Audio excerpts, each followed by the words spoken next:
না, এটা ঠিক নয়, এটা ঠিক নয়। এটা অরূপ বিশ্বাস আজকে যাবে এবং কথা বলবে। আমি এসব সাপোর্ট করি না। তোমার কিছু বলার থাকলে, তোমার কিছু অ্যাডিশনাল পার্কিংয়ের ব্যাপার থাকলে, যেটা আমি পুলিশের কাছে খোঁজ দিলাম, তুমি বলতেই পারো। কিন্তু ওই 4-5 জন গেছে তার জন্য কার্নিভেল বন্ধ করে দেওয়ার কোনো কারণ নেই।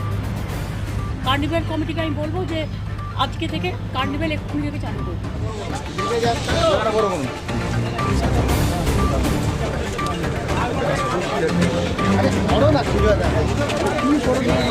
আমি তো ওইখানে দাঁড়িয়ে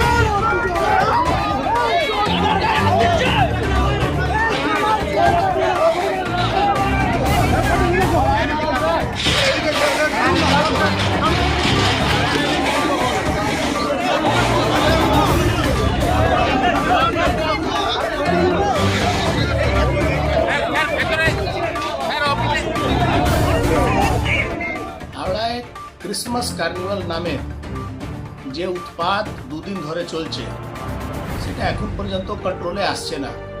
মুখ্যমন্ত্রী বার্তা দেওয়ার পরও না মন্ত্রী না পৌর প্রশাসন কেউই মানছে না, কেন যে সেখান থেকে হাজার হাজার টাকা তোলাবাজি করার একটা ব্যবস্থা আছে।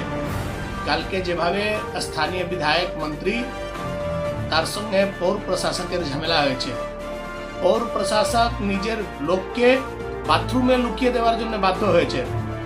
সেখানে আজকে মুখ্যমন্ত্রী বার্তা দিয়েছেন, অরূপ বিশ্বাসকে পাঠিয়েছেন, তিনি নাকি গিয়ে ম্যানেজ করবেন। যেখানে তোলাবাজির ব্যবস্থা, যেখানে টাকা আছে, সেখানে টিএমসি কোনোদিন কোনো নেতাকে মানে না।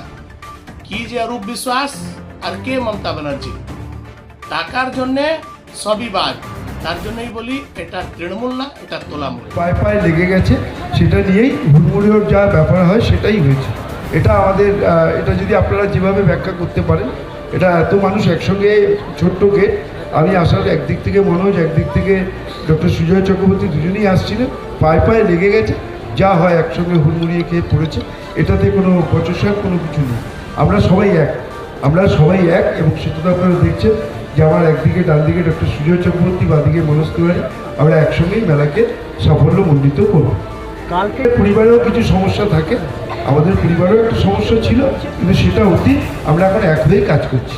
আমরা যেটা বলেছি যে পার্কিংয়ে এখন থেকে, আজকে থেকে, এই মুহূর্ত থেকে পার্কিংটা ম্যানেজ করবে হাওড়া কমিশনের, তারাই করবে, কোনো টাকা পয়সা লাগবে না। প্রত্যেকের পরিবারে কিছু না কিছু সমস্যা থাকে, কিন্তু পরিবার অটুট থাকে, আমাদেরও পরিবার অটুট, কোনো সমস্যা নেই। একটা ভুল বোঝাবুঝি ছিল, মিটে গেছে, এবং সেটা যদি আপনারা ওনাদের দুজনের সঙ্গেই কথা বলেন আপনারা জানতে পারবেন। আগে আপনারা সুজয়বাবুর সঙ্গে কথা বলুন। দেখুন, যেটা হয়, আমাদের মাননীয় মন্ত্রী যখন ঢুকছিলেন, আপনারা জানেন, তখন একটা অবভিয়াসলি একটা রাশ থাকে, তার মধ্যে প্রেসও থাকে, সাধারণ মানুষ থাকে। সেইখানে কোথাও একটা ওনার মনে হয়েছে উনি আমার সামনে চলে এসেছেন, আমার মনে হয়েছে উনি আমার সামনে চলে এসেছেন, পায়ে পায়ে লেগে গেছে।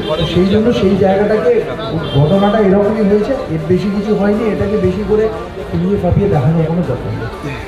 মাননীয় মন্ত্রী পাশে বসে রয়েছেন, অনেকটা নির্দেশ দিয়েছেন, দিদি নির্দেশ দিয়েছেন যে আমাদের এখানে কার্নিভাল যে শুরু হয়েছে, আমরা 2 তারিখ অবধি প্ল্যান ছিল, আপনারা শুনেছেন, আমরা 3 তারিখ অবধি করবো, এবং আমরা সকলে মিলেই করবো একসাথে, এবং এই কার্নিভাল যাতে বেস্ট কার্নিভাল হয় সেটাই আমাদের সকলেই লক্ষ্য থাকবে। অনেক সময় ছবি কিন্তু সঠিক ব্যাখ্যা দেয় না, ঠিক আছে? আজকে যেটা আমাদের senior sir Arup Biswas sir বললেন, সুজাদা বললেন, ছোট জায়গার মধ্যে এত লোকের এন্ট্রি করতে গিয়ে পায়ে পায়ে লাগার কারণে একটু ভুল বোঝাবুঝি হয়েছিল, সেটা মিটে গেছে।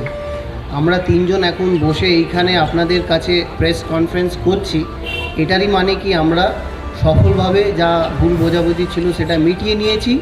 সাধারণ মানুষের জন্য এই সিদ্ধান্তটা নেওয়া হয়েছে। আর একটা সুখবর একটু আগেই স্যার দিয়েছেন কি পার্কিংটা এখন থেকে সাধারণ মানুষের জন্য, যেটা আমাদের মাননীয় মুখ্যমন্ত্রী মানবিক চিন্তাধারা যেটা আছে সেটাকে আমরা ক্যারি অন ফরওয়ার্ড করছি, সেই এন্ট্রি ফিসটাও মনে হয় কোনো টাকা নেই।